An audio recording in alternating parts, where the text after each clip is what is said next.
एक ऐसा इंसान जो एक गुलाम बनकर भारत आया, लेकिन अपनी काबिलियत और बहादुरी से दिल्ली का सुल्तान बन गया। ये है कहानी उस शख्स की जिसने भारत में पहली मुस्लिम सल्तनत की नींव रखी, कुतुब उद्दीन ऐबक की। कुतुब उद्दीन ऐबक का जन्म 1150 के आसपास तुर्किस्तान में हुआ था। बचपन में ही उसे गुलाम बना लिया गया और बगदाद के एक व्यापारी ने उसे खरीद लिया। बाद में वह गुलाम बनकर मोहम्मद गौरी के पास पहुंचा। गुलामी के बावजूद कुतुब उद्दीन ऐबक ने मोहम्मद गौरी के दरबार में अपनी बहादुरी और काबिलियत से सभी को प्रभावित किया।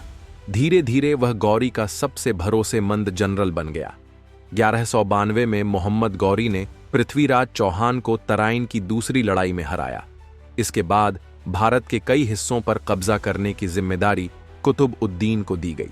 दिल्ली, मेरठ, अजमेर जैसे बड़े इलाकों को जीतने में ऐबक की भूमिका अहम रही। गौरी की मौत के बाद 1206 में कुतुब उद्दीन ऐबक ने खुद को स्वतंत्र सुल्तान घोषित किया और गुलाम वंश मामलुक डायनेस्टी की स्थापना की। वो भारत का पहला मुस्लिम सुल्तान बना। दिल्ली की मशहूर कुतुब मीनार का निर्माण कुतुब उद्दीन ऐबक ने ही शुरू करवाया था, जो आज भी उसकी विरासत का प्रतीक है। हालांकि इसे पूरा उसके दामाद इल्तुतमिश ने किया। कुतुबुद्दीन को लेकर कुछ विवाद भी हैं। कई इतिहासकारों का मानना है कि उसने कई मंदिरों को तुड़वाकर मस्जिदें बनवाईं।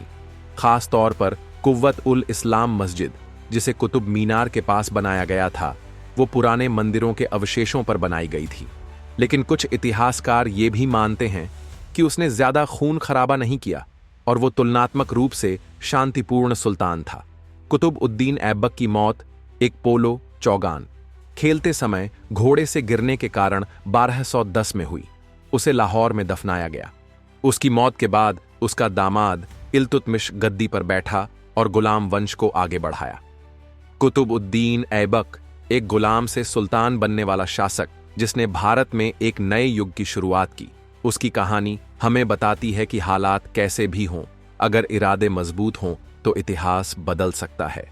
अगर आपको ऐसे ही ऐतिहासिक किरदारों की कहानियां पसंद हैं तो वीडियो को लाइक करें, चैनल को सब्सक्राइब करें और नीचे कमेंट में बताएं अगला वीडियो किस पर बनाना चाहिए।